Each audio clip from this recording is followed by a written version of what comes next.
I grudge them man, you know. I true him a fight for black liberation. And him a one true warrior. Them a want to try stop him. But them can't stop the man. Them can't stop Raheem Shabazz. That's why anytime me want to listen to revolutionary liberation vibes, me tune into Necessary Blackness Podcast. Me not into them little yaga podcast them. I be your Necessary Blackness me rock with. Anytime me want your true warrior talking. Peace and power, black family. This is your host, Raheem Shabazz, and we are here for another episode of Necessary Blackness Podcast. And today, family, we have a special guest in the building, and his name is P.S. Divine. Now, P.S. Divine is an author, and he is a martial artist, and he is the author of the book called Baby Bye. And this book is an urban crime suspense thriller. So, ladies and gentlemen, let's welcome P.S. Divine to the Necessary Blackness Podcast. How are you, my brother? Peace, peace. I'm doing well. Peace, everyone. All right, now this book that I'm holding in my hand, Baby Bye, I'm going to read you a quick synopsis of it. And it says, Baby Bye begins with a vicious quarrel between a man and a woman. An enraged Laura spews her hatred towards her tormentor Shine, who is struggling to control his anger in the situation at hand. I'm not going to give you no more spoilers because we got the man here Absolutely. himself. So tell us, urban, crime, suspense, thriller.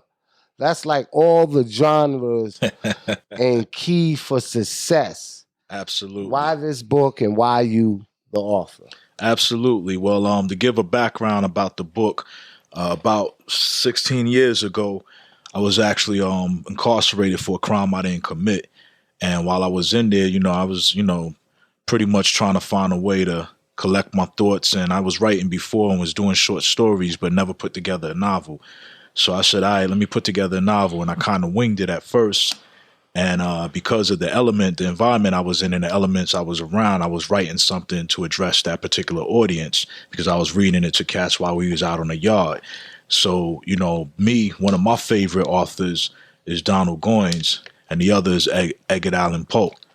And the two type of genres that I love was the urban genre, obviously, because that's the environment I come up out of. And that's what I could relate to and actually, speak to genuine stories, but also wanted to make it suspense. So it was more than just your average urban, book.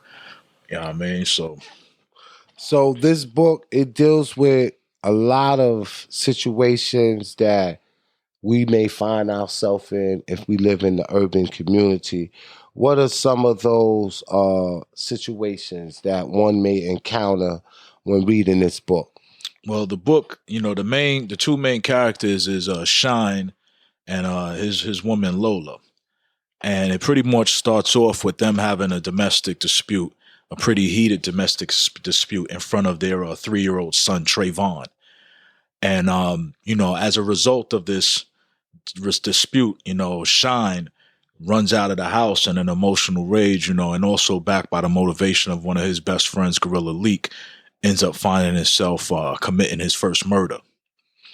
And the book kind of like spins off from there, and I don't want to give too much without go too deep into that story, but pretty much while Shine is coping with his internal feelings and everything he's going through as far as having committed this murder, he's also being faced with the fact that some of his actions is not necessarily just messing up his life, but messing up the life of the community that he's in, the people around him. So the book touches on gentrification, police corruption, as well as police brutality and gang violence, and it ties it all in. And pretty much what Shine ends up finding out, one of the things that happened as a result of him committing this murder is obviously he spins into a conflict with the uncle of the person that he killed, who happened to be a drug lord. But during this time, he also meets a sister named Eden, who is a conscious sister. He sees her initially, he's attracted to her physically. She has the long dreads, the ankh sitting between her cleavage, voluptuous shape and everything, and he's attractive physically, but his encounter with her proves to be a lot more. She ends up opening his mind to, pretty much self-realization in a sense of how he was harming not only himself, but his community, and start explaining to him the plight of what was going on. And as a result, he finds out that,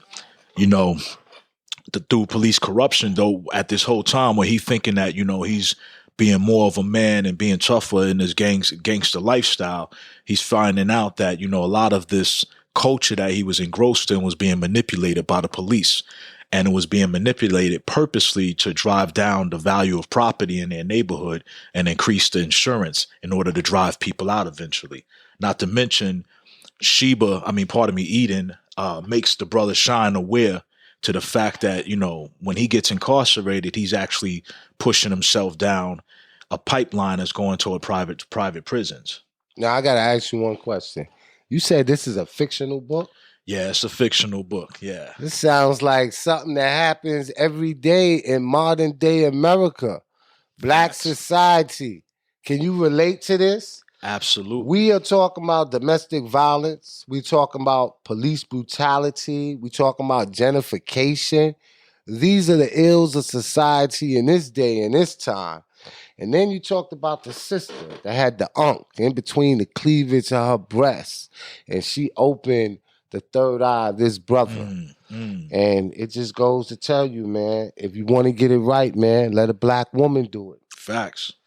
So I am definitely excited about reading this book. I have my copy, and I implore each and every one of y'all to go get you a copy of this book. Now, where can individuals get a copy of this book? You could go on Amazon.com and look up Baby By. That's the title, but make sure you put by P.S.Divine. That's P.S. Divine. And, it takes a little time. It's $18.95 on Amazon, but the best way, if you want that book right away, you want a personalized copy, is to inbox me. You can follow me on Instagram at P.S.Divine. Again, it's P.S.Divine. And if you inbox me, I'll show you how to make arrangements to pay me, and I'll ship out the book to you. I've had nothing but good responses, great responses. Now, even though the book touches on a lot of heavy topics, the heavy topics is kind of like having nutrients inside of a cake. You know what I mean? So the actual part that's appealing to most of our people in that book is going to be the crime aspect. There's heavy violence in the book. There's erotic scenes in the book. But as you get in deep into the book, you realize there's a purpose, and hence the title Baby By, because one of the realizations the brother comes to realize in talking with the sister Eden was that a lot of his behavior, chasing women was called the game, hustling was called the game, being in a gang to a point was called the game. He realized that games were for children, and that the black youth in the hood, that as they were coming of age to their maleness, or their, coming into their adulthood, they were being, in a sense, they were regressing because of their culture, that they were actually they were functioning more like babies than men. So, of course, some of Frances Cress Welsing's philosophy is in the book, wherein as the female, the sister I spoke about, she's telling them, you guys refer to, each other as ma, your home is crib.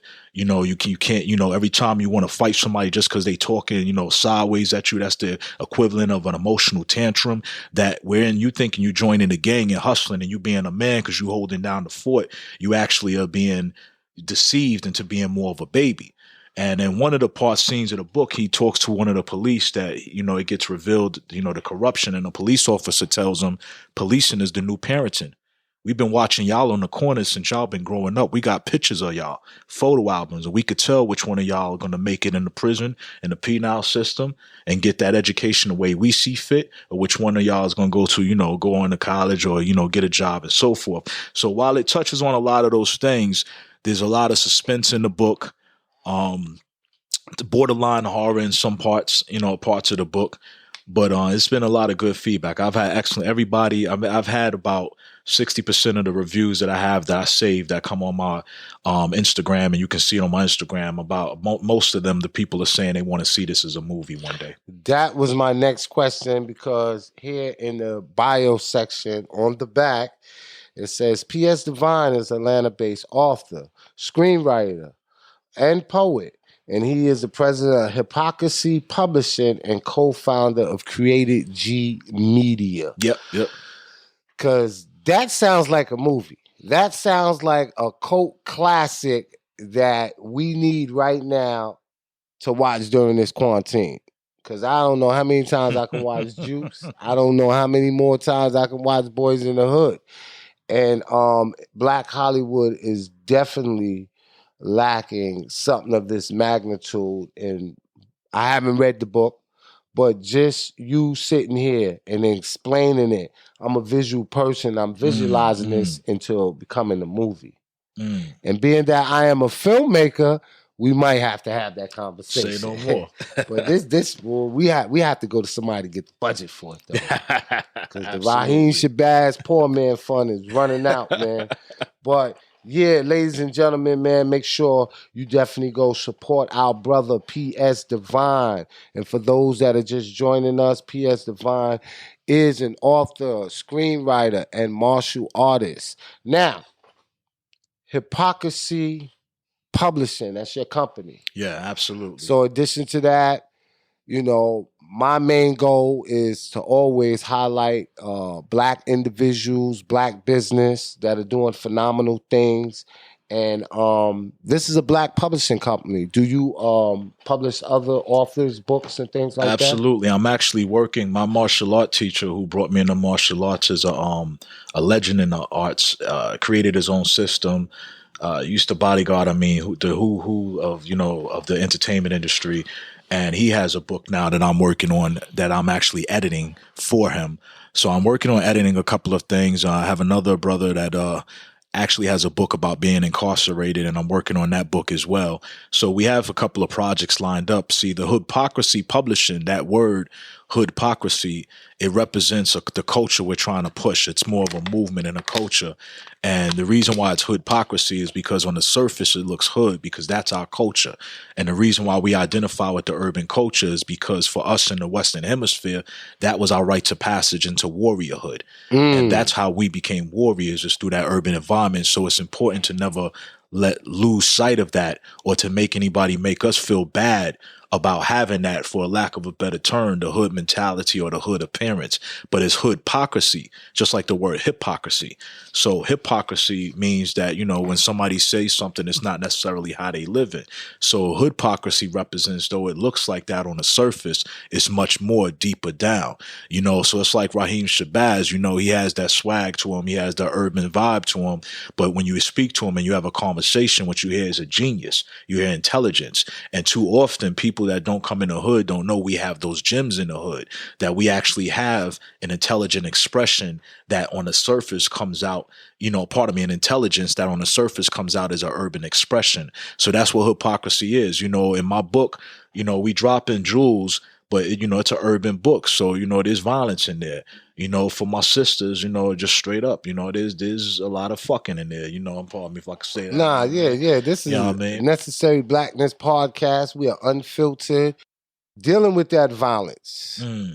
We're going to go to our second segment, and we're going to talk about the violence that is inflicted and visited upon the heads of Black people. We're talking about the violence against us from these race soldiers who are nothing more than an occupying army in our community. We're talking about police violence. So we're going to take a quick commercial break, and we're going to come back with P.S. Divine, and we're going to talk about police violence, and we're going to talk about warriorhood and how you can teach and train yourself to be prepared for encounters, whether it's from your immortal enemy or someone that has a badge or a gun. Because it's time, Black America. This is Necessary Blackness Podcast, and I am your host, Raheem Shabazz, and we'll be back real quickly after this quick commercial break. Check out MCJ, musicculturejournalism.com. Hip-hop is a global movement reaching all aspects of music, culture, and journalism. MCJ is the premier destination for culture-driven video and editorial content around the country. Check out musicculturejournalism.com. Log on today. Elementary Genocide provides a critical expose of mass incarceration, the war on drugs, and the connection between slavery, capitalism, and the prison industrial complex. Visit our website at www.elementarygenocide.com. Now available, Elementary Genocide, the School to Prison Pipeline.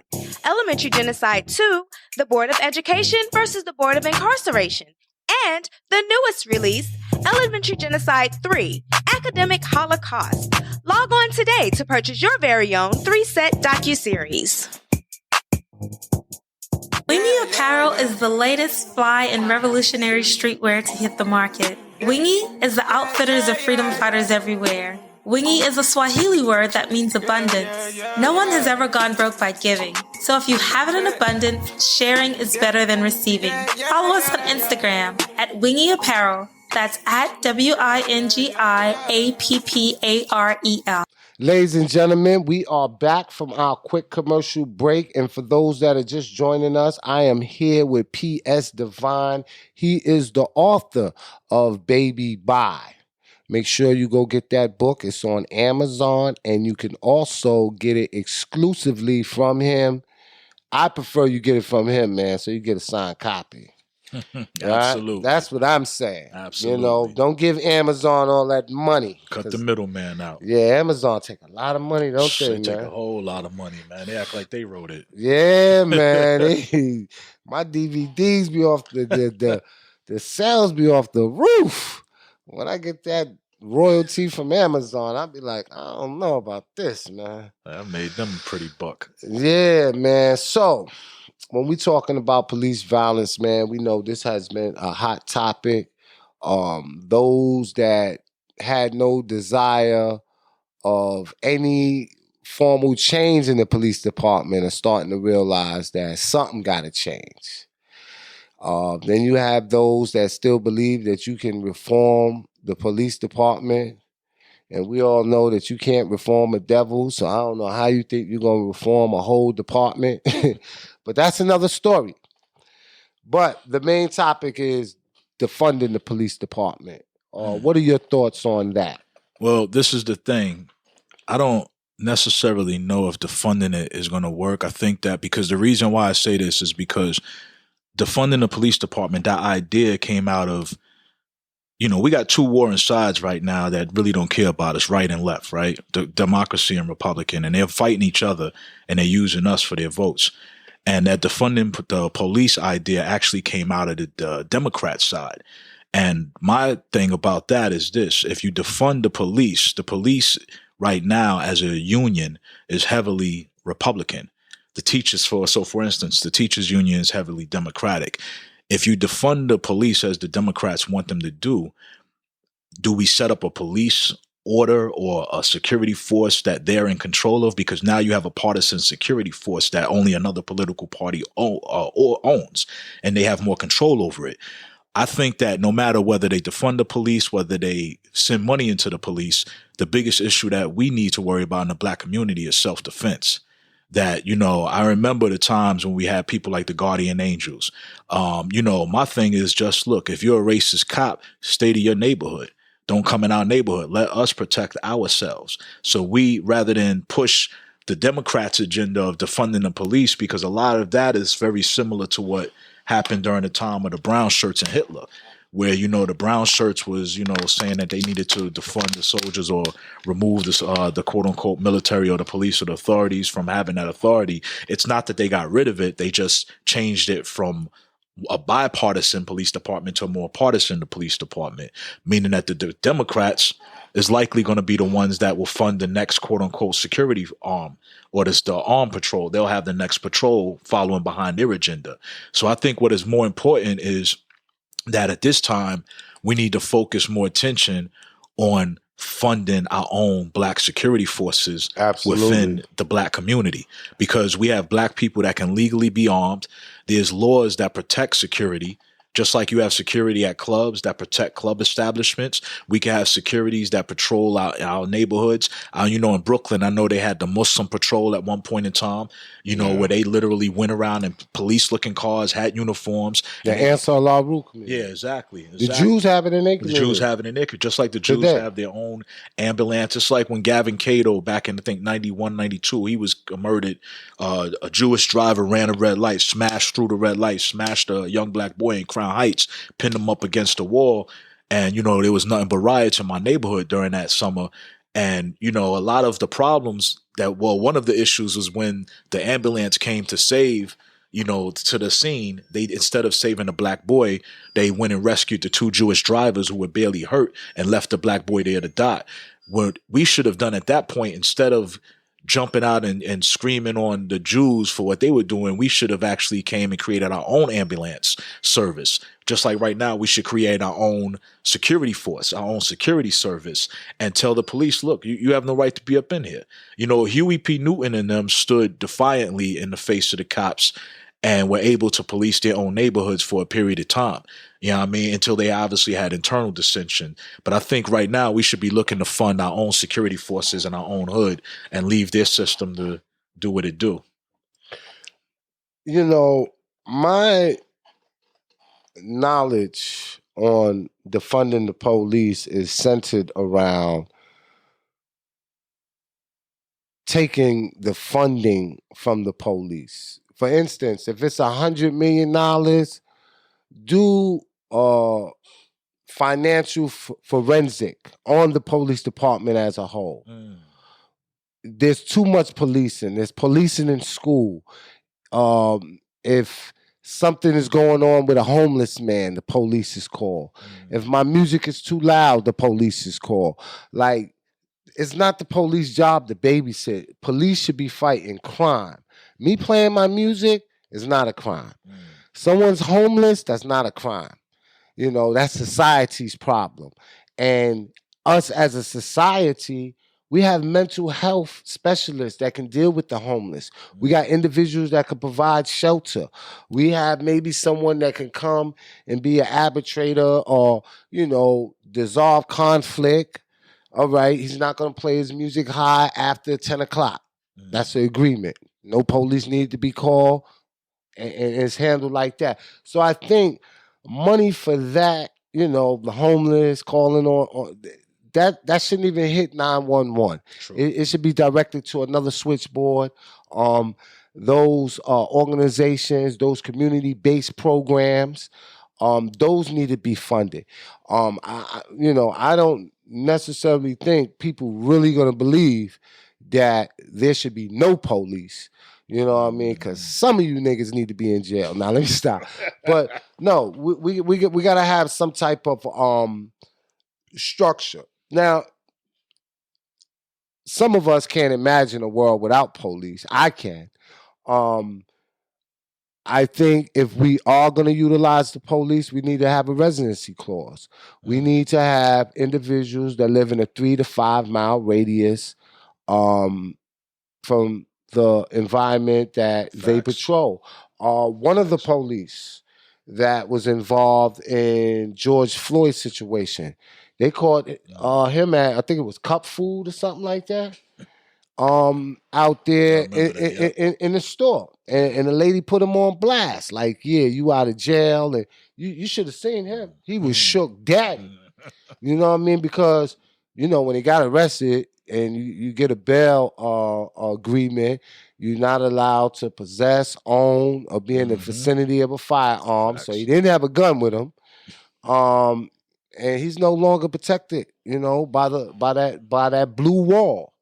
So I think that police will realize that when you harass me, you're gonna see me in Kroger Saturday, and then you're gonna see me in the parking lot of your favorite church on Sunday.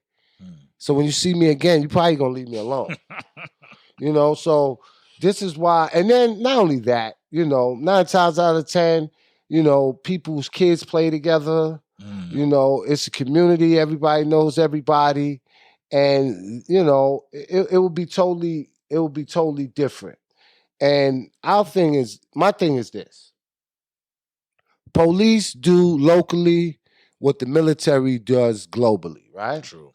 And you can't be anti-police and pro-military. They're the same. You know, it's just that you have daily interactions with the police. But if you was overseas and living in one of them third world countries, you would know more about the military than you would care to know, because it ain't all good. You know, and you know, you make a good point, because, you know, it's like, I guess, you know, being precise, I would say reallocating funds rather than defunding, because, yeah, I agree 100%. You know, one of the things when I used to rock out with the December 12th movement in New York was we, you know, wanted to have more policemen that came out of our neighborhood, because if he come out your neighborhood, he deals with you differently. You know that guy, you know, you grew up with him. You know his family. Like you said, if he does something wrong, you might catch him off in Cub Foods or off in the bodega. You know, yeah, you might be able to get a fair one. Exactly. You know, like you know, back in the days when the Irish, you know, were going through what they were going through, they started, you know, joining the police force. They were all in the same neighborhood. So if they came around and they saw that, you know, O'Neill was drunk and was beating his wife, they wouldn't necessarily haul him off to jail. They'd be like, yo, just walk around the block. O'Neill, come on, you know you bugging out. You know, just go walk around the block, go back in. We'll be dealt with differently. And I think that, you know, what they should do funding wise is, you know, exactly what you said, is reallocate some of those funds toward other things. So yes, if there's a homeless person or somebody with a mental health issue going on, that we're able to dispatch somebody that can be more prepared and properly prepared to handle that situation. Or in a sense of, you know, saying, hey, you know, you guys get a bonus every year. If you have so many, you know, calls on your collar, you know, that, you know, is saying that you was handling things, you know, as far as police misconduct, you know, you don't get your bonus. And, you know, police officers obviously want to get their bonus because they barely get paid that much. The only thing is, if we keep policing in play and we talk about defunding them, one or two things happen. Is one segment of the government controls them and it becomes partisan, or two, you'll have a police force that, you know, are not really making much. And then we have New York City, 1970s, 1980s again, where they're extremely corrupt, you know what I mean? Like in LA or New York, because now they got to compensate, which is going back to part of the book too. They got to compensate for not making that bread. They're already corrupt. The street. Yeah, they are corrupt. They are corrupt. Absolutely. But now we give them more opportunity. You ever heard of I was going to say 30-30. You ever heard of the Dirty 30? Yeah, no doubt. The South Bronx, Apache. That's right. Yep, absolutely. The 44th precinct. Yep. Man, you can't get no more corrupt than that. Absolutely. But let's move along, right, to our next subject, right? Because in a perfect world, there won't be no police. In a perfect world, we wouldn't need police. In a perfect world, we can defund the police. 100. But I'm a realist, right? And that may happen, but it ain't going to happen in the next weeks, months, or probably this year. So we got to learn how to be able to defend ourselves. And I'm not necessarily speaking about the police. I'm speaking about anybody that poses a threat to you or your family. And if it be the police, so be it. You need to be able to defend yourself. And I watch your videos, and I implore everybody to go online, man. Find this brother videos. He's out there, and he's training his son. And in one of his videos, very popular one, he talks about survival preparedness. Can you just give us some of the tips that a novice needs to know about survival preparedness? Yeah, absolutely. So one thing is that you always want to be prepared. So you want to have something. The first thing I would say that anybody would need to have is something called EDC, which is everyday carry. It's what you carry on your body every single day in case emergency situation happens. It doesn't have to be a big backpack. You know, it could be like with me, I have a subcompact gun, small gun that's concealed. I have a knife, but a knife not for, you know, weaponry, but also for tools. I have a bug out bag in my car. And in that bug out bag, I have, you know, everything from shelter, to extra clothing, to a first aid kit, to flashlights, to, supplies I need to make fire. So one of the things is the reasons why you want to have this is because you just never know what type of situation you might find yourself in. It could be you just traveling on the road with your family and your car gets broken down and you guys are stranded often in the woods. There's wilderness around you. And in a case like that, if you ever find yourself where you're not necessarily near civilization, you want to make sure that, if you are stranded, that within the first 3 hours that you at least find some form of shelter. And the reason why is because you can't never really determine what the weather's going to be like and how it will change up. And that shelter is your first go-to protect you from the weather. You don't know if the weather will change up. So you always want to, in 3 hours, be able to find suitable material to create, to fashion out shelter for you. And then the other thing that you want to make certain that you're looking for is a source of water. If there's no sources of water around you whatsoever, you have to get the moving, have to get the hiking, have to get the looking for one, or even dig in the dirt and create one if you can find a source beneath your feet. And you have 3 days to find that source of water. The reason why 3 days is because after 3 days, your body, you start becoming more delirious. Your brain is not functioning as much. You're not alert. Your body starts pulling back on you, so you're not able to protect yourself and keep it moving, let alone find any type of food. And then there's different things you can use in a survival case. If you have your cell phone, most people carry cell phones. Most people don't know if you have cotton and you just keep cotton on you. Remember what I said, that EDC, everyday carry. If I have cotton on me and I have a cell phone, I can take my battery, put it to the cotton and cause a spark that could create fire, giving me momentarily, for a temporary period of time, I can get fire. As long as I have something else around, whether it's dry leaves or even papers to make that fire get bigger. So, and these things are important because what happened to me, one of the things that I see, especially when I came to the South, was that in urban environments, we had the heart, but we didn't have the know-how in order to survive. We have the heart to survive, and these Caucasians, a lot of them out here, they don't have the heart to survive, but they got the know-how. So if a situation happened and we stranded, we want to make sure we can amply fend for ourselves, feed ourselves, and make sure that we shelter ourselves. That was well said, brother. That was well said. Now, I really just got into having a bug out bag and learning certain survivalist techniques. And I always, I look at my life and I always said I always made good out of bad situations.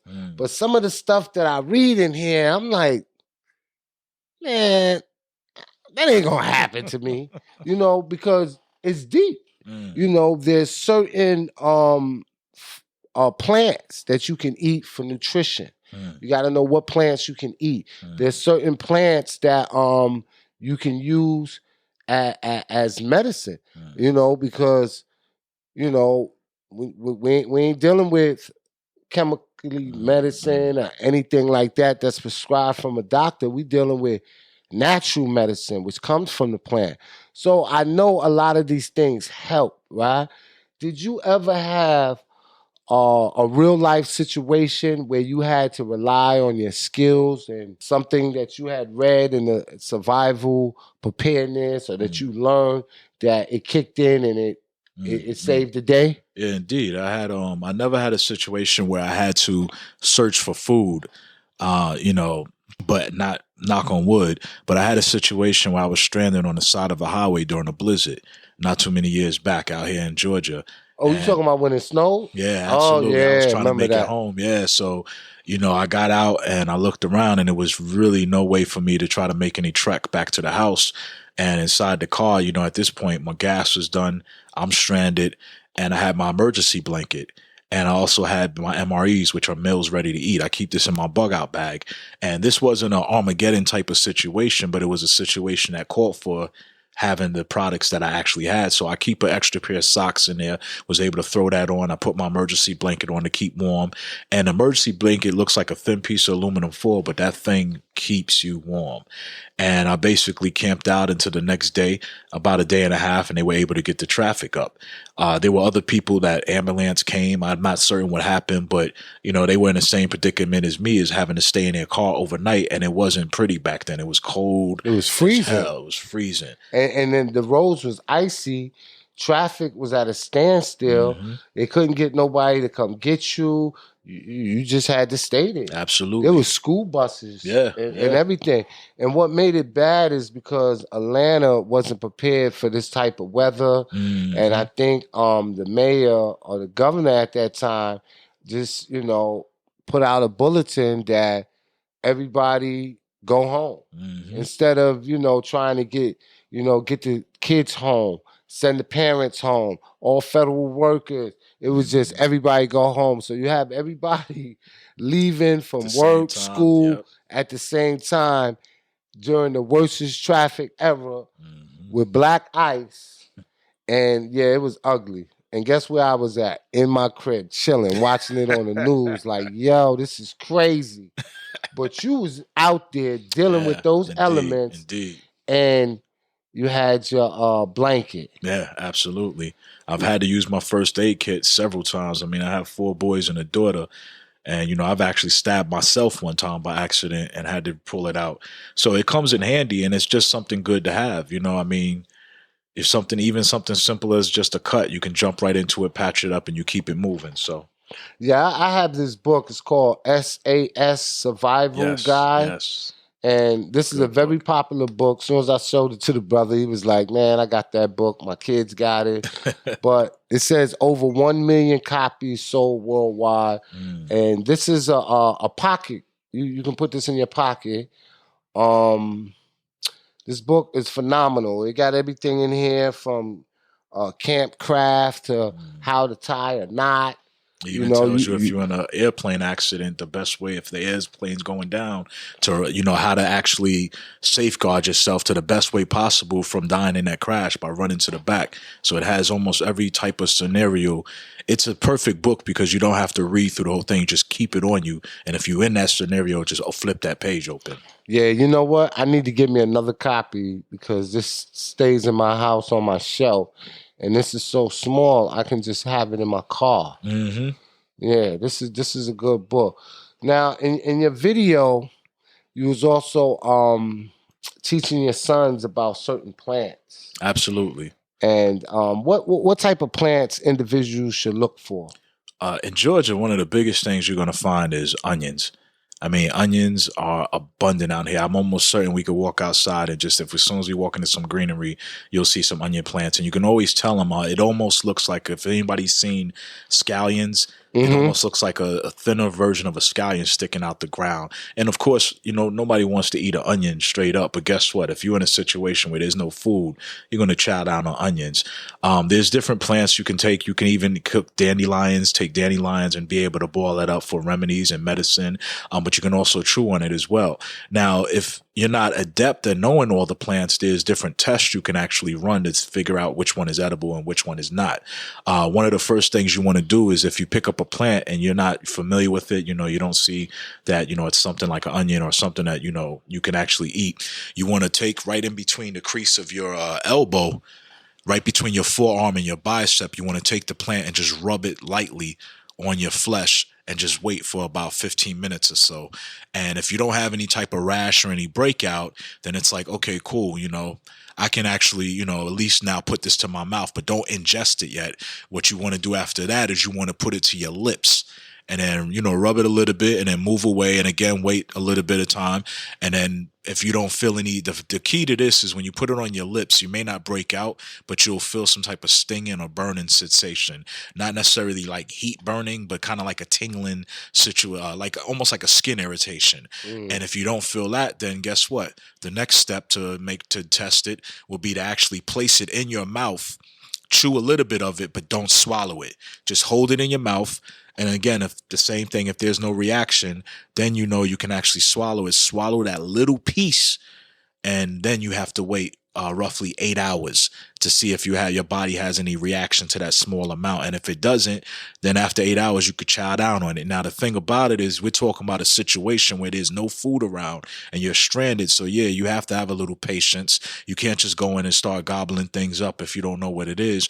But this is the best way to make certain that, you're not ingesting anything that's going to get you sick or, incapacitate you to the point that you can't survive. And really the key to this is if you really want to be, prepared for any type of situation like that, start fasting now. So when you're out there, you can fast and hold off just enough time to figure out whether or not the food is edible. Wow. That is something that each and every one of us should know. And I know 85% of this listening audience did not know that you take a small piece and put it in the fold of your forearm, Yep. and to see if it's if it's poison ivy. Yeah, exactly. Exactly. You don't want to ingest that. But there's so many other different things. So we discussed about the 3 hours to find shelter, 3 days to find water, and how to tell if a plant is poisonous or if it's something that you can find some nutritional value in to keep you alive. What's the next most important thing that we should do? Well, we covered water, we covered shelter. Now, and mind you, when I say shelter, that doesn't mean you're going to go build a big ass tent. Shelter could be if you found the trash bag, or if you had a trash bag on yourself, it's covering you from the elements. And, you can cut holes in the trash bag. I can't display it now, but you can use that as shelter in case it rains and so forth. But obviously you want to make certain that you get fire. And fire is something that, believe it or not, is not as hard to find out in the wilderness or to come about.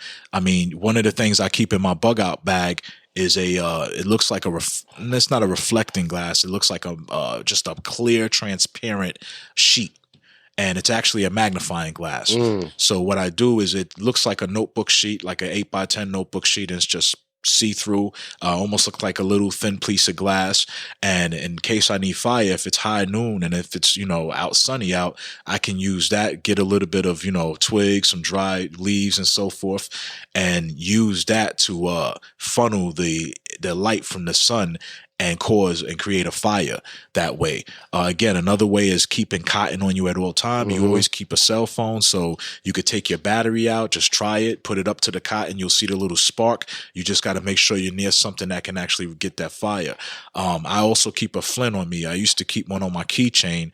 I just never know when I'm going to need fire. So if I have to need fire at that point, I can just pull out my flint, flick it a couple of times, get the right thing, and I'm good. Obviously, fire is good because if you're in a cold situation, you need heat. It's obviously good because if you want to be able to cook food and you have food you can cook, you want to be able to do that. And then also, if you're not in a situation where, you're not behind enemy lines or you're not worried about, threats from predators or anything like that in the wilderness, you can use fire at night as light and be able to see as well. So there you have it. That is a short version of being prepared. And we definitely want to thank our brother, man, for his survival preparedness knowledge that he just dispersed upon us. And I implore all you brothers and all you sisters to get this book or any book that matter of fact, you give us a recommendation because I got this little book, but I'm sure there's probably another book that other people can get. Would you recommend this one, or you? I would. No, the SAS guide is perfect. I mean, why is it called SAS? That's coming from the British. That's their That's like their quote unquote version of the Marines, I guess you could say, because it's really their survival guide.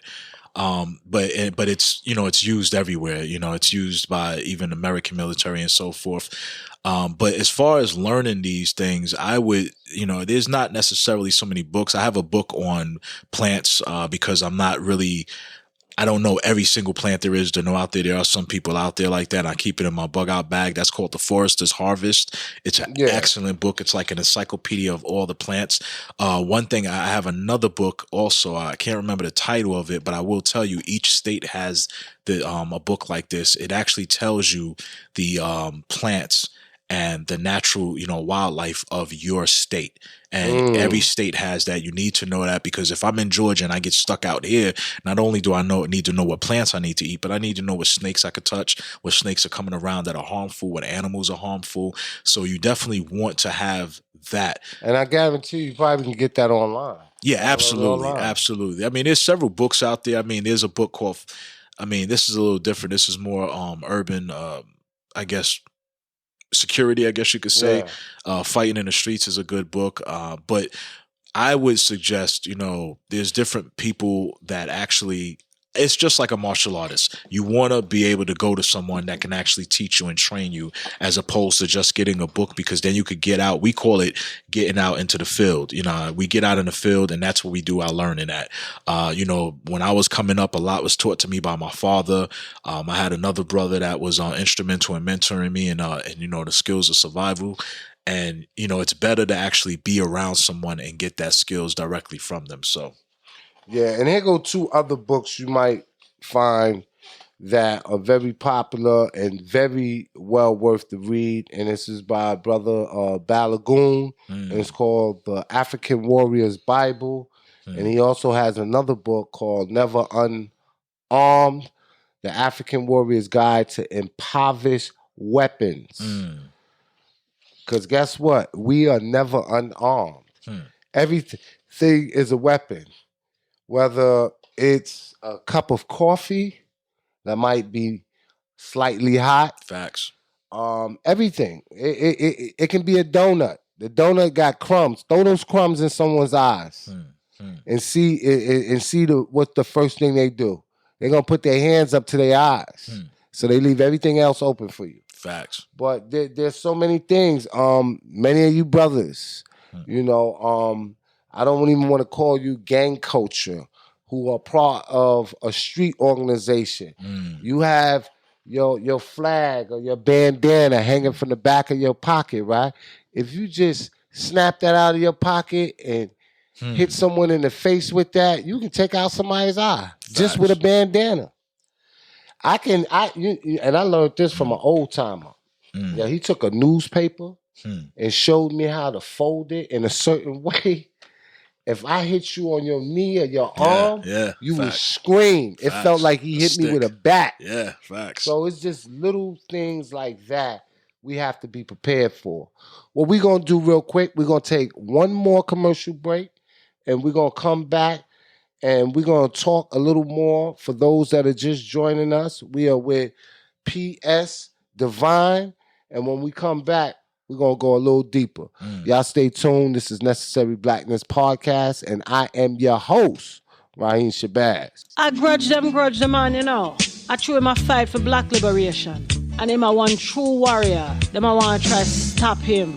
But them can't stop the man. Them can't stop Raheem Shabazz. That's why anytime me want to listen to revolutionary liberation vibes, me tune into Necessary Blackness Podcast. Me not into them little yaga podcast them. I be your Necessary Blackness me rock with. Anytime me want your true warrior talking. Necessary Blackness Podcast, every Wednesday at 6 p.m. with award-winning journalist and filmmaker Raheem Shabazz. This podcast is only for those who are unapologetic, because the mind of the conscious man or woman recognizes no monopoly on truth. Truth is relative and always to be sought. Ladies and gentlemen, we are back from our quick commercial break. And for those that are just joining us, we is here with the brother. Yes. The good brother, P.S. Divine. And the brother gave us some insight on survival skills. We talked about the book, SAS, Survival Guide. He also instructed us on some other books that we should be mindful of and that we should purchase. Right? Definitely. So make sure y'all go and y'all check that out. No time than ever before. We have time, family. Most of us is still on quarantine, and even if we're not on quarantine, our mobility is restricted. I know mine's is. I ain't running around and out here like everything is back to normal, because it ain't. The only thing is normal is you waking up every morning and have to fight racism and white supremacy. That's a normal thing that we all been dealing with. Facts. And we will continue to deal with that. And two, we learn how to protect ourselves. So, this brother, man, he is best advised to teach us that because he's a martial artist.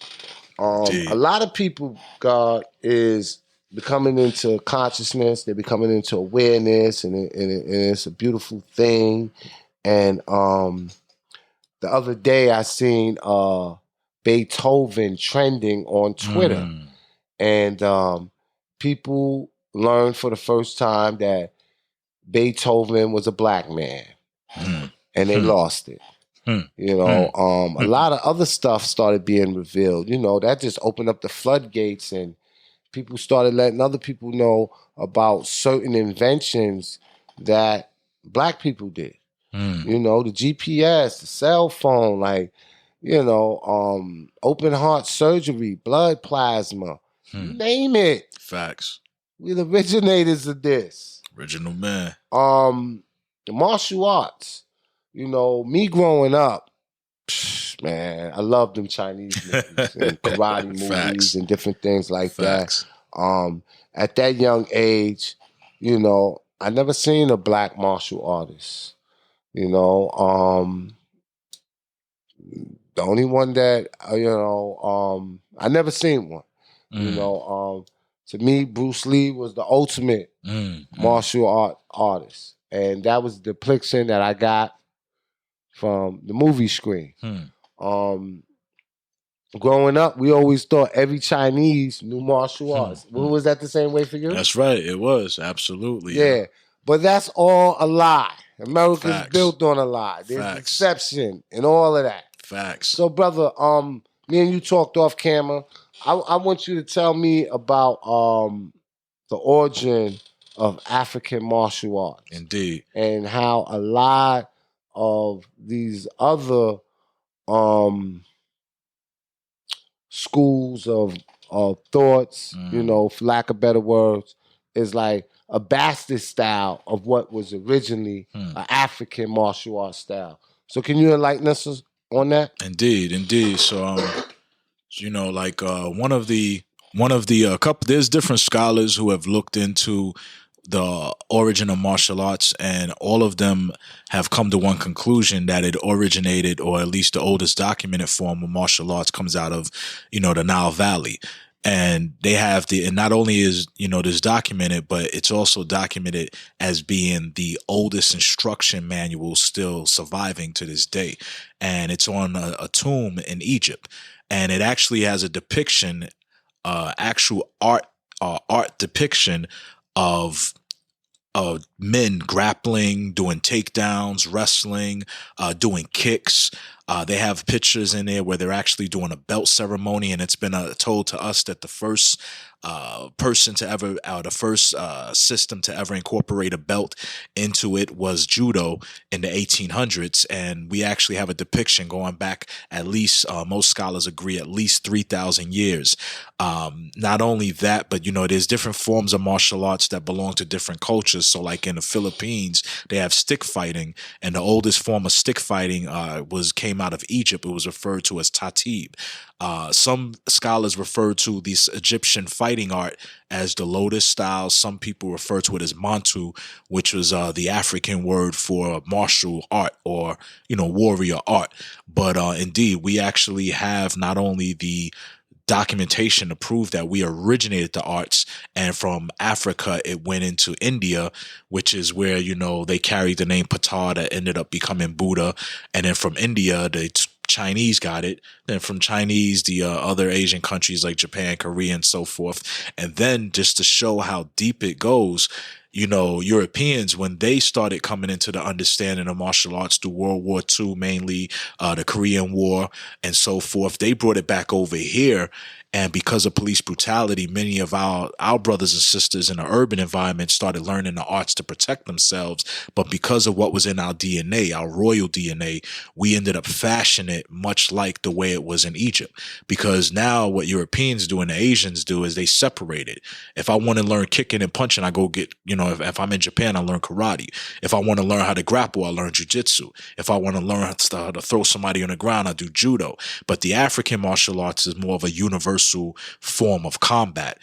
And that's pretty much what my teacher, Sidro Abdul Mutakabir, formed. He created a system called SWAM, Spiritual Warriors Against Madness, and in 1979. And what he did was incorporate several different martial artists, but he based it off the practical application of the hood. So one of his styles is called Geru Jiu-Jitsu. Another one of his styles that we learn is called Fujuka boxing, which is a mixture of kung fu, jiu-jitsu, karate, and kickboxing. And by the way, you mentioned Bruce Lee. Bruce Lee, I used to look up to him as a guard watching the movies, and then later on I would come to find out that Bruce Lee, what separated him from the other Chinese that were practitioners of kung fu was he had a boxing style. And we all know that famous movie, and when that famous scene where he hits the nose, does the sound, he starts jogging backwards on his, bicycling backwards, pedaling backwards. Well, Bruce Lee actually got that style from Muhammad Ali. Mm-hmm. And what most people don't realize about Muhammad Ali was he wasn't just a boxer, he was a martial artist, because what martial arts do is they take one aspect of movement, whether it's studying a praying mantis and creating a style fighting form off of it. They take some movement and they create a form of fighting. And for Muhammad Ali, he took the simple movement of jump roping, and that became his style. And that's what made him so devastating. And then Bruce Lee came to America and started coming amongst black people into the urban centers and took Muhammad and started studying Muhammad Ali and incorporated that into his system and, blew up. Like in most things, people, they take our stuff and blow up off of it. Straight up culture vultures, ladies and gentlemen. Facts. That's what it is, man. We're going to call a spade, man. But P.S. Divine, man, it definitely was a pleasure building with you, man. This interview was in the making for a little while. We talked about this back in January. February came, and I think our schedule was kind of busy. And then COVID hit, and it was just man. But we got it done, man. This is your first time on Necessary Blackness Podcast. Hopefully it's not your last. Indeed. Because the brother got some other books that he's definitely going to put out. We're going to continue to support him, man. And he's a vital element within our community. So I don't know if do you teach other people outside your family? Yeah, I'm one of the disciples of Sidro. I've actually was commissioned by him to start my own school, and my wife and I were preparing to do that. Obviously, COVID kind of slowed everything down, but he gave me permission to open the school up. And by disciple, what I mean is I'm a black belt. Once you're a black belt in his system, you become one of his disciples. So yeah, I'm able to teach. I do teach now. Right now, I'm currently doing private teaching and private training. And we train on everything. If you go to my Instagram, p.s.divine, you see we work on everything from knife disarmaments. We work on using the knives as a weapon, using sticks as a weapon, jiu-jitsu. We work out boxing, kickboxing, Brazilian jiu-jitsu, pretty much any aspect of the art, whether you want to learn our system or you just want to learn some basic self-defense techniques. Yeah, absolutely. Inbox me at p.s.divine. You can go on there and see clips of me actually doing some of the arts as well as my son's doing the arts on there. Wow. So there you have it, ladies and gentlemen. Make sure you go and check that brother out. I definitely gonna look into actually training with you, brother. Because we talked earlier, and I told you I was training with a brother that's no longer residing in Atlanta. But you could do things through Zoom right now. Yeah, absolutely. You know what I mean? Absolutely. So maybe some of y'all, man, that y'all not in the state of Georgia or Atlanta is not your locale. Hit the brother up, man. Might give you a lesson or two over the Zoom. We do that too. I mean, I actually train with my teacher right now through Zoom, so we teach through Zoom too. So definitely, I think it's imperative for the black man and black woman and black child to learn how to physically defend ourselves. So that way we can start handling our own situations and not having to worry about crooked cops and, police out there. And then, and being able to protect our homes as well for any element that's around us trying to threaten us. So. All right, brother. So listen, in closing, is there anything that I didn't ask you that I should have asked you or that you want to say in your last closing words? Nah, brother, I think we touched on everything. I just want to remind everybody out there, support the book, baby, buy. I haven't had one bad comment about it. People have said to me they couldn't put it down. If you know anybody that's incarcerated, please inbox me. I will send a free copy to anyone that is incarcerated. You just have to send me their information, and we are shipping books. Rowdy Rebel, that was with GS9, had through one of my brothers, because we from the same neighborhood, asked for a copy of the book, sent it to him. He loved it. I'm sending it to a couple of brothers right now that's behind the wall. So if you know anyone that's behind the walls, inbox me, p.s.divine Instagram. And I'll get it right out to them as well. And, and other than that, just check me out and follow me on my Instagram. There you have it, ladies and gentlemen. P.S. Divine right here in the building. Necessary Blackness Podcast. Make sure you go get that book, baby, buy. And y'all know y'all got some folks, man, in your family that's incarcerated. Y'all ain't been returning them letters. Y'all ain't been accepting them collect phone calls. Surprise them, man. Get them a book, man. Let that be something that can open back up the relationship between you and your loved one, man. Because, we living in the last days and times, man, and you don't know. That may be the last time that you hear from them. They won't even know you didn't pay for it. They'll think it's a gift right from you. Yeah, they think it's a gift right from you.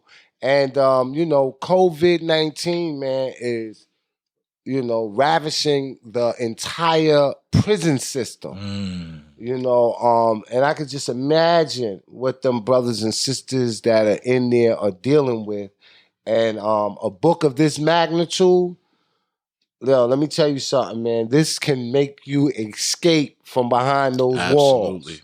Absolutely. Let me tell you something, man. Book is a weapon. So y'all go get these books for your loved one, man. And don't only try to get the free book, man. Support the brother. Absolutely. Because with the support, the more individual buy books, the more free books he can give out to the much needed individuals that are behind enemy lines. So I'm going to leave y'all with that, family. I'm going to see y'all next week, same time, same place. Peace. Peace.